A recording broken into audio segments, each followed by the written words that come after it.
we will discuss the methods of measuring price elasticity of demand. यानी कौन से methods है जिससे हम लोग price elasticity of demand measures कर सकते हैं. तो पहला मेथड है रेशो और percentage methods. The ratio method is developed by the professor Marshall and according to this method के अनुसार elasticity of demand is measure कैसे की जाती है. So by dividing percentage change in demand, यानी डिमांड में जितने चेंजेस होते हैं उसको डिवाइड करो किससे, by percentage change in price से डिवाइड करो. Percentage method is also known as arithmetic method भी बोलते हैं उसको. अभी price elasticity is measure as follow. देखो फॉर्मूला क्या है. So ED elasticity of demand is equal to percentage change in quantity demanded divided by percentage change in price. ये elasticity of demand measure करने का फॉर्मूला है. Symbolically देखेंगे तो ED is equal to percentage change in quantity यानी Q divided by percentage change in price यानी P. अभी इसको मैथमेटिकली कैसे एक्सप्रेस एज फॉलो. देखो percentage change in Q upon original Q. Q मतलब quantity, original quantity divided by percentage change in P divide by P. P मतलब price, original price. अभी उसको multiply क्या हो जाएगा.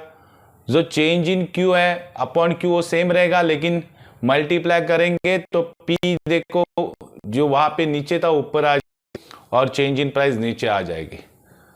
तो यही फॉर्मूला यूज करेंगे और देखो फाइंड आउट करेंगे एक एग्जांपल लेके कि परसेंटेज मेथड और रेशियो मेथड कैसे यूज होती है. तो यहाँ पे देखो एक एग्जांपल है. ओरिजिनल प्राइस,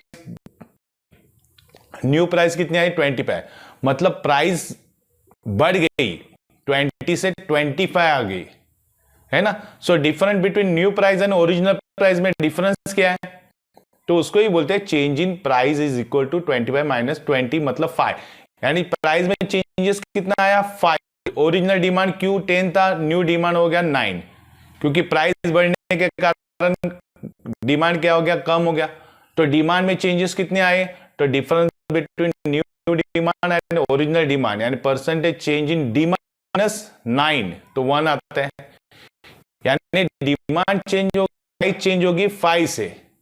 तो अब ये जो 5 जो चेंजेस हो गए हम लोग देखेंगे कि ईडी कितना आता है. तो सिंबॉलिकली देखो फॉर्मूला जो दिया है, ED is equal to percentage change in Q upon Q into P upon change. Elasticity of demand is equal to change in Q कितना था, 1 था, 1 था. ओरिजिनल क्वांटिटी कितनी थी 10 थी, इनटू ओरिजिनल प्राइस कितनी थी 20 थी, और चेंज इन प्राइस कितनी हो गई 5. डिवाइड करके हमें जो आंसर आता है ईडी इज इक्वल टू 0.4. तो यहाँ पे देखो elasticity of demand is less than 0.4.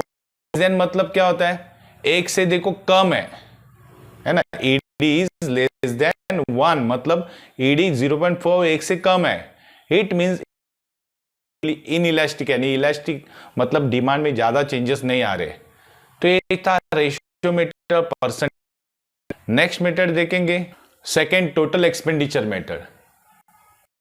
Professor Marshall, in this method में क्या होता है, total amount of expenditure before and after the price change is compare. यानी पहला प्राइस बाद में प्राइस क्या हो गया, तो कितना चेंजेस आ गया expenditure method. And here the total expenditure refers to product price and quantity demanded he consider करते हैं. And total expenditure is equal to price into quantity demanded. In this connection, Marshall यानी उसने 3 types बताए उसके. A relatively ED is greater than 1 मतलब ED कैसा हो रहा है, 1 से ज्यादा, यानी elasticity of demand में ज्यादा चेंजेस आ रहे हैं.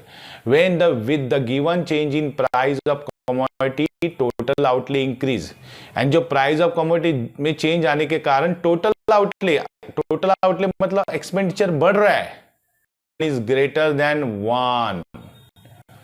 सेकेंड देखो बी, यूनिटरी इलास्टिक डिमांड मतलब ईडी इज इक्वल टू 1, यानी व्हेन द प्राइस फॉल होती है यानी चेंज होता है प्राइस में, फिर भी total outlay does not change, कुछ भी फर्क नहीं पड़ता है, रिमेन कांस्टेंट रहता है. ऐसे इलास्टिसिटी ऑफ डिमांड को बोलते हैं इज इक्वल टू 1. नेक्स्ट है सी में देखो रिलेटिवली इन इलास्टिक चेंजेस नहीं आ रहे इसलिए ईडी इज लेसर देन 1 है.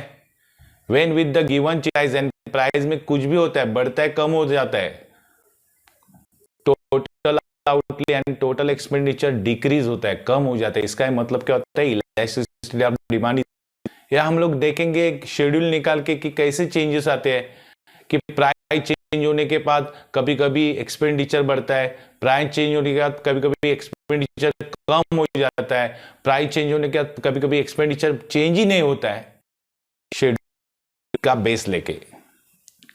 तो देखो शेड्यूल्स दिया है, यहाँ पे प्राइस दी है, क्वांटिटी डिमांडेड यूनिट में दिया है, टोटल आउटले मतलब प्राइस इनटू क्वांटिटी दिया है, टोटल एक्सपेंडिचर कितना है, और वो बेस पे हम लोग को डिसाइड करना।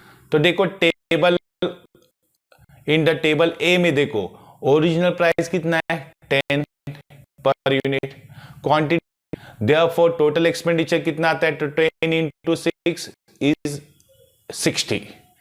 When the price rise to ₹20, quantity price कितनी हो रही है, राइज हो रही है 20 पे आ रही है, सो क्वांटिटी डिमांडेड फॉल हो गया 5 यूनिट के, प्राइस बढ़ती है तो यूनिट डिमांड कम हो जाता है, आ रहा है, तो 20 into 500। इन दिस केस में क्या होता है, total outlay is greater than original expenditure से भी टोटल आउटले यानी टोटल एक्सपेंडिचर बढ़ रहा है। हेंस इन दिस एग्जांपल 1 यानी ईडी कैसा है, ज्यादा है इज x से, क्योंकि एक्सपेंडिचर बढ़ रहा है, that is relatively elastic demand, यानी डिमांड में ज्यादा चेंजेस आ रहे हैं।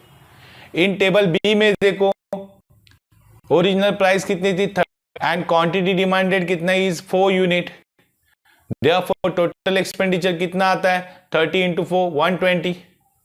व्हेन द प्राइस राइज हो जाती है तो क्वांटिटी डिमांडेड फॉल होएगा,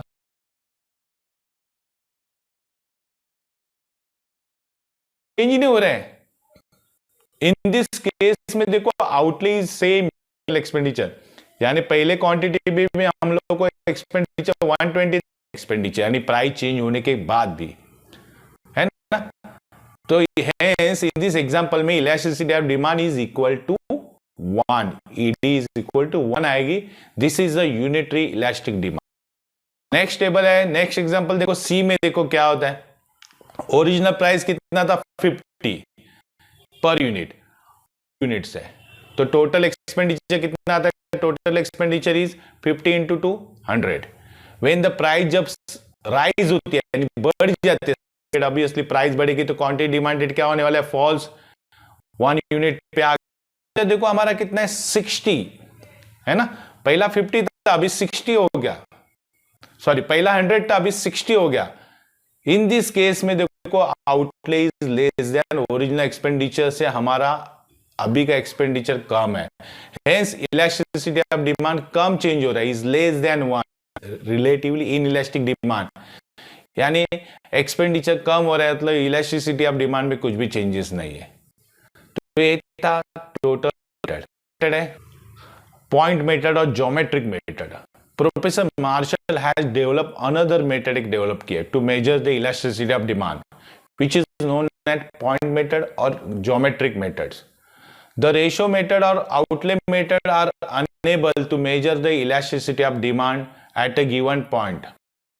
At any point on demand को elasticity of demand is measured with the help of the following formula. अभी point method, geometric method में देखो दो है, linear, non-linear, वो हम लोग आगे देखेंगे, लेकिन इसके पहले देखो एक फॉर्मूला है जो पॉइंट मेथड का, point elasticity of demand is equal to given point L और अपर सेगमेंट डिमांड का, जो डिमांड को रहेगा ना उसका ऊपर का जो सेगमेंट रहता है उसको बोलते हैं अपर सेगमेंट, और नीचे का सेगमेंट रहता है तो उसको बोलते हैं लोअर सेगमेंट। वो upper segment lower segment compare करके हम लोग इसको ही बोलते हैं पॉइंट मेथड और ज्योमेट्रिक मेथड। तो इसका जो आगे का जो फर्दर एक्सप्लेनेशन है वो आगे के